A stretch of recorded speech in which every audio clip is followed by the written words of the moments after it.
Hello friends. तो आज हम नक्सलवाद के बारे में पढ़ेंगे। नक्सलवाद देश की एक बहुत बड़ी समस्या है। आपने देखा होगा छत्तीसगढ़ में अभी एक बार नारायणपुर में फिर बीजापुर में नक्सली हमले हुए, जिसमें अभी 22 जवान शहीद भी हो गए हैं। तो देखते हैं क्या है नक्सलवाद। सत्ता के खिलाफ भारतीय कम्युनिस्ट पार्टी के नेता चारू मजूमदार और कानू सान्याल और जंगल संथाल के सशस्त्र आंदोलन का नाम है नक्सलवाद।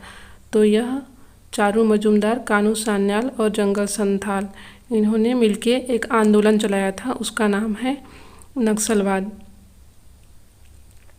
यह आंदोलन 1967 में पश्चिम बंगाल के दार्जिलिंग जिले के नक्सलबाड़ी गांव से शुरू हुआ था, इसलिए यह नक्सलवादी आंदोलन के रूप में चर्चित हो गया और इसमें शामिल लोगों को नक्सली कहा जाता है। इस आंदोलन में शामिल लोगों को कभी कभी माओवादी भी कहा जाता है।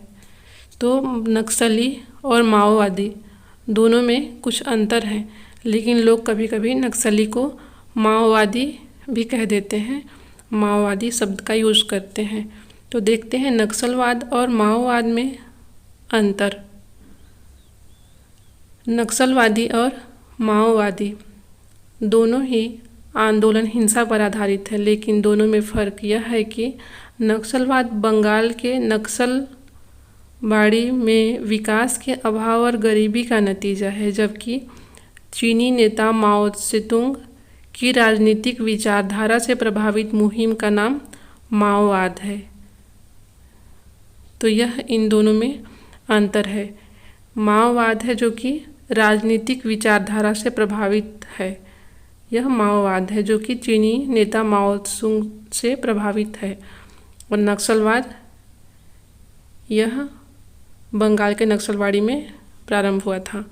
तो इसमें देखते हैं, मुख्य बात यह है कि दोनों ही आंदोलन के समर्थक भूखमरी और गरीबी, बेरोजगारी से आज़ादी की मांग करते हैं। किसानों पर जमींदारों द्वारा अत्याचार और उनके अधिकारों को छीनना पुरानी प्रथा रही है। जो जमींदार हैं वो पुराने ज़माने से किसानों पर या गरीब लोगों पर अत्याचार करते हैं और देश भर में इससे हजारों साक्ष्य मौजूद हैं। तो देखा जाए तो अभी भी ऐसा होता है, इसके बहुत सारे साक्ष्य अभी भी आपको मिल जाएंगे कहीं ना कहीं। नक्सलवाड़ी के किसान भी तत्कालीन समय में ऐसी समस्या का सामना कर रहे थे जब उन्होंने यह आंदोलन प्रारंभ किया था। चारू मजूमदार चीन के कम्युनिस्ट नेता, जो चारू मजूमदार थे उसमें से चारू मजूमदार चीन के कम्युनिस्ट नेता माओ त्से-तुंग के बड़े प्रशंसक थे और वह मानते थे कि भारतीय मजदूरों और किसानों की दुर्दशा के लिए सरकारी नीतियां जिम्मेदार है। ये चारू मजूमदार चीनी नेता माओ त्से-तुंग के प्रशंसक थे और सरकार को जिम्मेदार मानते थे। तो नक्सलवाद की जड़ें देखते हैं। भारत में नक्सली हिंसा की शुरुआत 1967 में पश्चिम बंगाल के नक्सलबाड़ी से शुरू हुई थी। शुरुआत में तो पुलिस ने इस विद्रोह को कुचलने की कोशिश की, लेकिन दशकों बाद इस आंदोलन ने पश्चिम बंगाल, झारखंड, बिहार, उड़ीसा, छत्तीसगढ़ और आंध्र प्रदेश जैसे राज्य में अपना प्रभुत्व कायम कर लिया। अभी भी देखा जाए तो छत्तीसगढ़, आंध्र प्रदेश में आए दिन नक्सली हमले होते रहते हैं और इससे हमारे जवान शहीद होते रहते हैं। कभी कभी कुछ नेता भी इसमें मारे जाते हैं। तो आज़ादी के बाद भूमि सुधार की पहले ज़रूर हुई थी, लेकिन यह पूरी तरह कामयाब नहीं रहे। जैसे कि नक्सलवाड़ी किसानों पर जमींदारों का अत्याचार बढ़ता चला गया और इसी के मद्देनज़र किसान और जमींदारों के बीच ज़मीन विवाद पैदा हो गए, क्योंकि ज़मींदार किसान पर दबाव डालते थे। तो इस कारण से ज़मीन विवाद पैदा हो गया, जो कि वर्ष 1967 में कम्युनिस्टों ने सत्ता के खिलाफ एक सशक्त आंदोलन की शुरुआत की, जो अभी तक जारी है। जो यह नक्सली हमले और लोगों को मारना, ये सब जो होते हैं वो इसी का आगे बढ़ता हुआ रूप है। तो देखते हैं आगे। नक्सलवाद का पूरी तरह खत्म नहीं होने का कारण। नक्सलवाद सामाजिक और आर्थिक विषमता का नतीजा है। जैसे कि नक्सलवाद लोग अन्याय करते हैं, जमींदार लोग या बड़े लोग, और गैर बराबरी के कारण यह उत्पन्न हुआ है।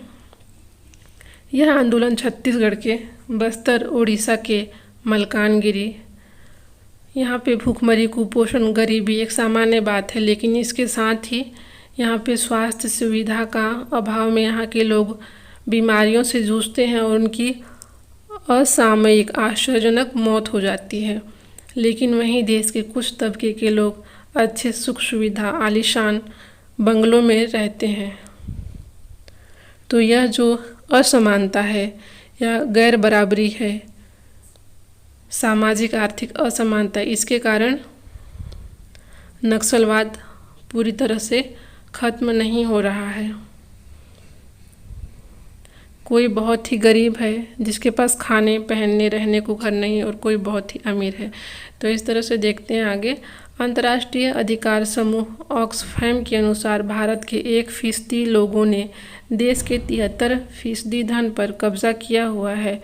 इस तरह की असमानता में हमेशा असंतोष के बीज उत्पन्न होते हैं। यह वह लोग हैं जो गरीब और वंचित समूहों में असंतोष बढ़ा रहे हैं और गरीबी और भूखमरी से मुक्ति के नारे बुलंद कर रहे हैं।